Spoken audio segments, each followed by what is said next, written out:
Well, two-term Congressman Ro Khanna represents California in the 17th District at the House of Representatives and joins us now. Congressman Khanna, thank you for being with us.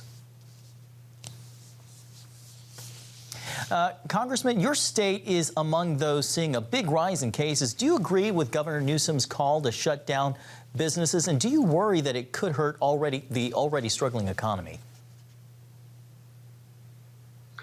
I believe that we need to prioritize safety, and if we can first get things under control, even if that takes a week or 2 weeks, then it will allow us to have a safer start for businesses, especially if we all wear masks. So what happened is that people were going on beaches, they were going to bars, they weren't wearing masks. We have to get that under control, and then we can restart the economy. Congressman, across the country, schools and universities are weighing whether to reopen this fall, something the Trump administration is pushing for.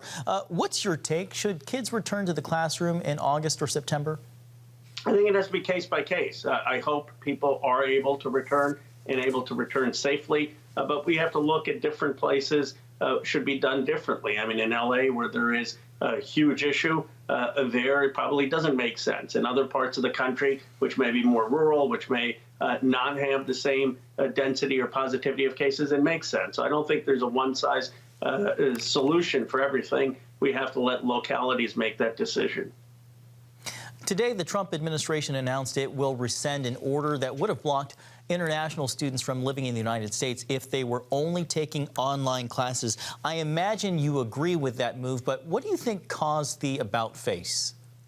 Well, I appreciate it. It's a simple thing. If students are here, we want them creating jobs here. We want them, if they benefited from American education, the last thing that makes sense is to kick them out. Sometimes they're almost getting their degree. And then what's going to happen? They're going to go back to their country of origin and create the jobs there. I'd rather they create the jobs in the United States. And the second thing is, education is one of our biggest exports to the world. These students are paying full tuition, and that's allowing, frankly, universities to expand and provide less tuition for American students. So I think the economics of it is what caused the decision, and I appreciate that the Trump administration looked at those facts and changed course. Congressman, today, House Speaker Nancy Pelosi told CNN she'd be willing to forego your August recess to reach a deal with another COVID relief package. Do you think that needs to happen, especially with employment benefits set to expire at the end of this month? I do, and I don't understand what we're doing thinking of having a recess. We are under crisis in this country. We have a health crisis. We have an economic crisis. Congress should be working. I think we ought to be canceling that August recess. It's ridiculous from my perspective to have 5 weeks off or doing things in the district, especially because we can't do anything in most of our districts because there aren't public gatherings. So I think Congress needs to be working, and we need to be doing every day what we can to deal with the health crisis and deal with the economic crisis. And finally, Congressman, if you can, what are you hearing from your constituents about the biggest hurdles in an economic recovery, and what does Washington need to do to help? Well, the first thing is the fear of coronavirus, and it's not just what the governors say or what the mayors say. The reality is, until people feel safe personally, they're not going to listen to what a congressman says, or frankly, even what the president of the United States says. They have to personally feel safe. And so the first thing that we ought to do, I think, is have everyone wear masks, have everyone take the basic precautions so we can get the economy up and running. And then the second thing I'm hearing from small business owners, and they're concerned. They're concerned that businesses they've built for 20 years may go under. We need to extend the PPP program, really target it to small businesses, and we've got to help people transition in these next few months to make sure their expenses are covered while they're returning to work. So I hope all of those things can be part of a bipartisan relief package. All right, California Congressman Ro Khanna, thank you so much for your time today. Thank you for always having me on. All right. Well, while President Trump says he's received rave reviews on how he granted ally Roger Stone clemency, he's also been criticized from both sides of the aisle.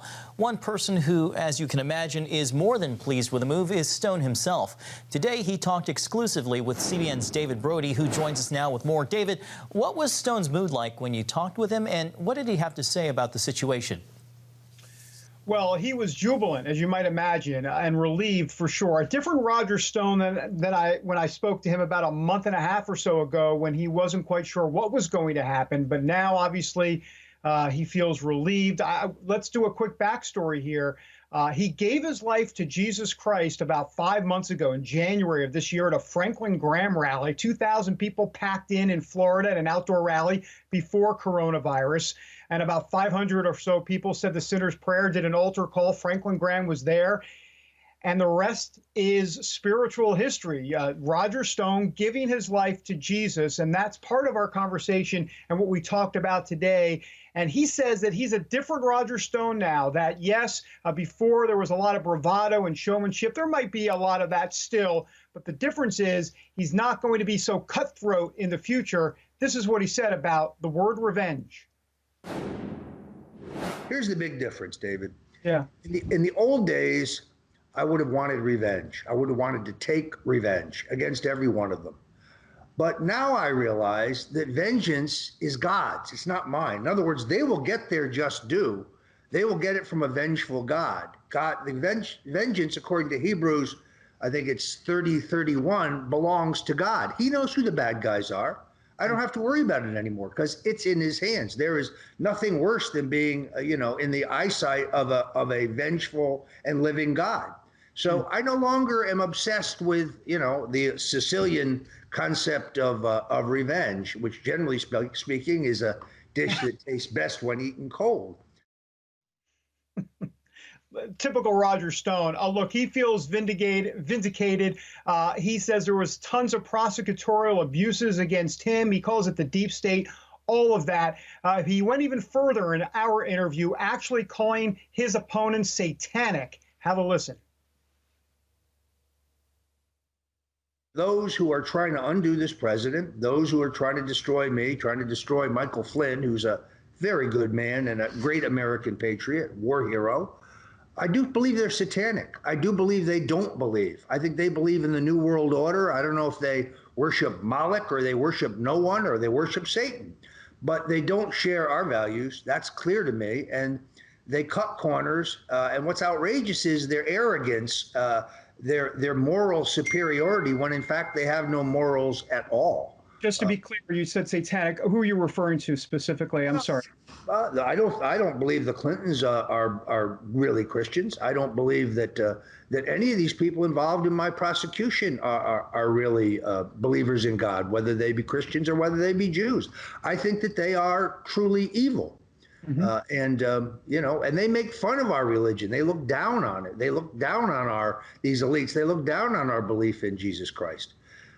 They look down on our values. To them, we're a bunch of, we're like toothless hillbillies. They try to treat us like we're sometimes they're inferiors. But this is an epic struggle between good and evil. This is an epic struggle between the dark and the light.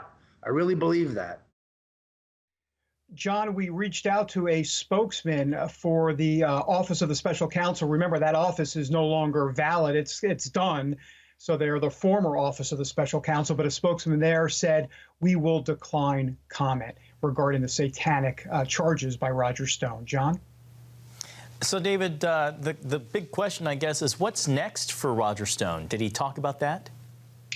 Well, I asked him specifically, would you go work for Trump? He says, look, I'd be a fool to pass the opportunity by. He doesn't think that's going to happen, though. He thinks his job is best from the outside. We may see him at rallies. Then again, are we even going to see rallies anytime in the future? So we'll see about Roger Stone. I did ask him about social media. He's been kicked off of Twitter and Facebook and Instagram. He says he's looking at his legal possibilities about getting back there. But for now, boy, I tell you what, he's all in with God. I got to tell you, in our 30-minute interview, we must have talked about 22 minutes or so. Somehow God referenced verses all along the way. CBN's David Brody, thank you so much for that revealing interview. You bet. Well, former Attorney General Jeff Sessions is in the political fight of his life, aiming to regain his old Alabama seat in the United States Senate. Sessions faces former Auburn University football coach Tommy Tuberville in a runoff to complete the state's Republican primary from back in March. If he wins, Sessions will take on Democratic Senator Doug Jones for the seat he had held for 4 terms before becoming President Trump's first Attorney General. The president and Sessions have had a contentious relationship stemming back to the former AG recusing himself from the Russia investigation. President Trump is backing Tuberville in today's primary. Coming up, tensions with China. How Beijing is taking steps to retaliate against American sanctions. Hey, if you're tired and exhausted all day, you can't think clearly, and you really just need a cup or even a pot of coffee to get through your day, then join me, Dr. Josh Axe, for this new series where I'm going to teach you how to transform your diet and use essential oils and supplements to get a better night's sleep. Wake up to your best life. Call 1-800-700-7000 to get your free DVD or booklet of Protect Your Sleep today. It's about the competition. I kind of put that pressure on myself, and I think people had expectations. It's about overcoming. We use this phrase all the time, keep chopping, keep practicing hard. It's about going the distance. I think as a father, it's my job, to lead, just be the best husband and father I can be. Watch Going the Distance with Sean Brown Saturday night at 7:30 on the CBN News Channel. Orphans Promise is committed to loving and serving at-risk children, to helping keep families together, and to creating opportunities for strong and sustainable communities around the world. We're working in over 60 countries around the world, and with your help, we can do even more. There's an old African proverb I love that says, if you want to run fast, run alone. But if you want to run far, run together. At Orphans Promise, we want to run far so we can touch the lives of as many orphaned and vulnerable children as possible. But we don't want to go alone. We're out to change the world, one child, one family, one community at a time. Will you join us?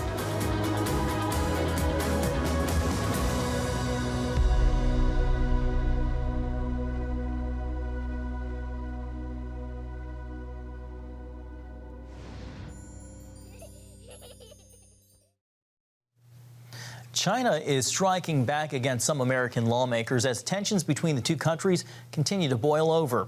The Chinese government says it will ban entry for several members of Congress, including Senators Marco Rubio and Ted Cruz, New Jersey Congressman Chris Smith, and Ambassador for Religious Freedom Sam Brownback. The move comes after their public criticism of the policies of the ruling Communist Party toward minority groups and people of faith. Well, here to discuss China's ongoing persecution is Nuri Turkel. As a Uyghur Muslim, he's experienced Chinese brutality firsthand, and he now serves on the U.S. Commission on International Religious Freedom. Commissioner, it's great to have you. You estimate 3 million Uyghurs are currently being held against their will, and new reports indicate China is working to slash their birth rates. Can you tell us more about that? The Chinese government has been attacking Uyghur identity, Uyghur existence on multiple fronts for at least 6 decades. What we have seen in the most recent reports that we have a solid evidence in litigation, we call it admissible evidence, that the Chinese government has been engaging in and practicing, implementing genocidal policies against the Uyghur people, as shown in Dr. Adrian Zen's most recent report, showing 24% decline in the Uyghur population growth. That is thanks to the Chinese government's repressive, deliberate policies implemented in the region. Forced sterilizations, does that qualify as genocide? In the UN Convention on Genocide, one of the key aspects of that convention is that if a government purposefully prevent population growth, that can constitute or that meets the legal definition of genocide. So when we look at this important subject, we should not forget that China's government's intention should also play in this discussion. We have seen the actions. We also have seen the intentions as revealed in the Chinese government's secretive documents released to public through New York Times and ICIJ last year. One of the specific things being disclosed or revealed in these documents is that the Chinese government has a very specific intention to break the Uyghur family lineage and roots. So we've seen this, more than half million Uyghur kids being separated from their family members and being sent to the state-run orphanages. Uyghur women have been forced to be in a situation to marry Han Chinese individuals who have provided government assistance, financial, housing, and jobs. So there's a wholesale attack on the Uyghur identity, Uyghur existence. And most recently, this also needs to be talked about. The CBP detained a large number of hair apparently produced in the Uyghur labor camps or belongs to the Uyghur woman. So in the sense that the Chinese government is also commercializing Uyghur women's hair and sending to the marketplaces around the world. So it is in the United States' moral interest, economic interest, and in security interest to continue to press the Chinese government on the ongoing human rights abuses that amounts to genocide in a legal sense. All right, Commissioner Nuri Turkel, thank you so much for your time and your insight. Thank you very much for having me. The latest on the global effort to create a coronavirus vaccine. That and more when we return. Daddy? Yeah, buddy? How many nickels are in a dollar? There are 20 nickels in a dollar. How do birds fly? Does milk really make my bones stronger? Yeah. Daddy, when we die, will we go to heaven? Do you have the answer to life's biggest question? Call the 700 Club. We'll help you find answers to the important questions life brings your way. Watch breaking news, in-depth exclusive stories and programs from health to entertainment you won't find anywhere else. The CBN News Channel, a perspective you can trust. Enjoy credible news reporting from around the world. Discover inspiring programs and stories of hope, all in one place from a Christian perspective. The CBN News Channel, a perspective you can trust. To watch the CBN News Channel, download the app or visit cbnnewschannel.com. Hello, I'm Dr. David Perlmutter, board-certified neurologist and #1 New York Times bestselling author. Wouldn't it be great to boost your energy, eliminate brain fog, and even reverse brain disease? Well, you can, and I'm going to show you how, along with some of the world's most well-respected brain experts in this DVD, Protect Your Brain. Get Protect Your Brain, a free DVD only from the Christian Broadcasting Network, featuring experts on the cutting edge of neuroscience and brain health. No matter how many times you've failed in the past, you really can do this. In Protect Your Brain, you'll discover simple strategies to keep your brain young and healthy. Improve your memory. Discover the gut-brain connection. In Protect Your Brain, get your free copy at cbn.com or call 1-800-700-7000. If you want to improve the quality of your life, get the DVD Protect Your Brain and get it today. Welcome back. A coronavirus vaccine could be in the offing. That according to the Trump administration, which says vaccine production could start by the end of this summer. The Department of Health and Human Services says the goal is to deliver 300 million doses by the start of 2021. In preparation, the government's ramping up the manufacturing process. An HHS official says the department's already bought equipment and secured sites to begin churning out a vaccine once one is approved. Now is Dr. Jen Ashton. She is a physician and ABC News' chief medical correspondent. Dr. Ashton, Dr. Anthony Fauci said that he is still hopeful that the government will come up with a vaccine by the beginning of next year. Where do things stand in terms of finding a vaccine to stop this virus? Well, first of all, I was actually at Dr. Fauci's vaccine development lab on February 3rd down at the NIH, watching them work on a possible vaccine for this strain of coronavirus. The good news is that there's not just one company really making great progress. There are several. And therefore, there may not just be one option available for people, not just in the United States, but around the world. There could potentially be several. But I think people also need to understand that the safety and efficacy trials that are so integral in vaccine development cannot be rushed. Corners cannot be cut, and they won't be. And so, yes, Dr. Fauci has said cautiously optimistic for the beginning of 2021. But until that data is in, we just won't know. You know, if you do a quick Google search for COVID-19 treatments today, the first news article that pops up is about bats holding the key. The second is about llamas holding the key to finding therapy. The point being, Dr. Ashton, how can people wade through all the information out there and find out what they truly need to know about this disease? It's difficult. You know, there's a lot of information. It's coming out day by day. Credibility of sources is really important when you're talking about a global health crisis like this. And I think the bottom line for people is there are certain credible sources, journals that are peer-reviewed, sources in media that are getting their information directly from the top experts in the country and the world. And then there's a lot of information that you wouldn't believe if it were about weather. So people should be very careful where they get their information. Dr. Ashton, just a few days ago, Gilead Sciences released some new data about the effectiveness of the treatment of remdesivir. How are doctors seeing remdesivir help?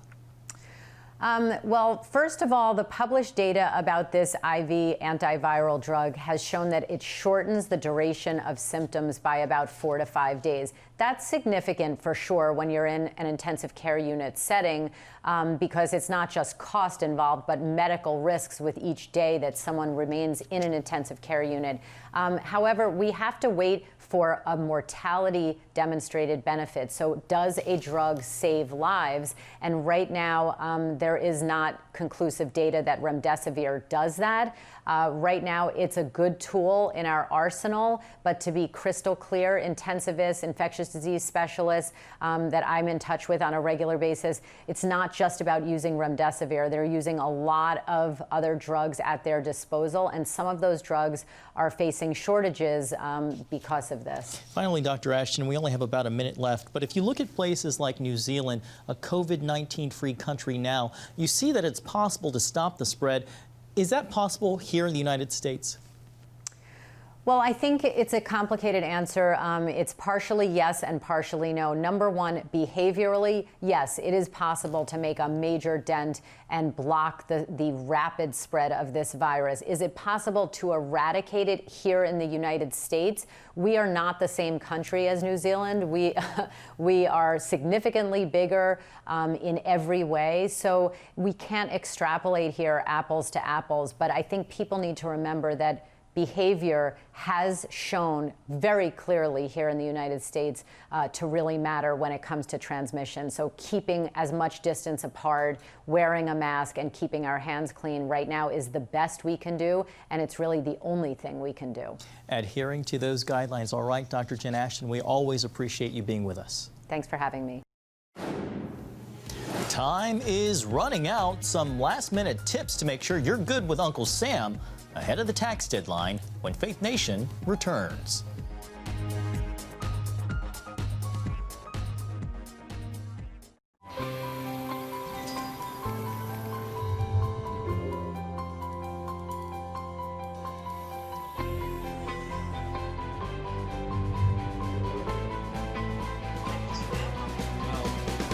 I am Regent's first ROTC graduate student.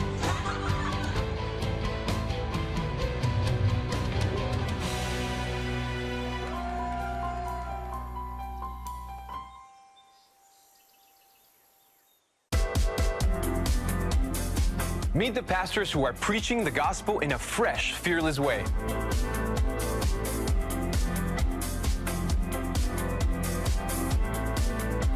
I'm Roberto Torres-Cedillo. Join me each week for Next Gen Voices.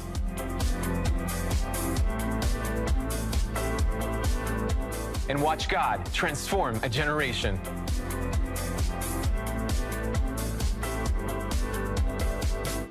How'd you like to get a redo on your health, on your body, on your arteries, so you could have the energy you had 20 years ago? The great news is you can. I'm Dr. Mike Roizen, chair of the Wellness Institute at the Cleveland Clinic. I've written 4 New York Times bestsellers. But even better than having to read all that, you can listen to this DVD and watch it. Protect your heart? Yes, you can. Here's how. Go to CBN.com or call 1-800-700-7000 for your free copy of Protect Your Heart. Let the medical experts show you their new discoveries on how to avoid heart disease and even reverse it. Easy steps to uncover the hidden dangers in your medicine cabinet, reduce stress, and get a complete do-over for your health. Call 1-800-700-7000. That's 1-800-700-7000. Or go to CBN.com to claim your free copy of Protect Your Heart. Finally tonight, tax day is usually April 15th, but because of the economic uncertainty caused by the pandemic, the Internal Revenue Service pushed back the tax filing deadline. Come midnight Wednesday, your time is up.